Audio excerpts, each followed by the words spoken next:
Hello guys, today easy smoky I look అనమాట. First Kajal apply చేసుకోవాలి. Lower lash and upper లాష్లో కూడా నీట్గా apply చేసుకోవాలి. కొంచెం అటు ఇటు వచ్చినా నో ప్రాబ్లం, ఎందుకంటే బ్లాక్ ఐ షాడో తీసుకొని స్మచ్ చేస్తాం కాబట్టి బ్లాక్ ఐ షాడో తీసుకొని బ్లెండ్ చేసుకుంటున్నాను.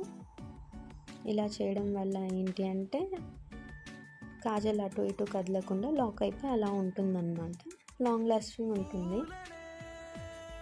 తర్వాత బ్రౌన్ ఐ షాడో తీసుకొని హార్ష్ ఎడ్జెస్ ఏం లేకుండా బ్లెండ్ చేస్తున్నాను.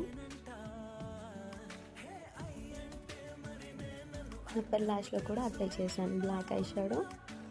నీట్గా బ్లెండ్ చేసుకోండి. తర్వాత మస్కారా.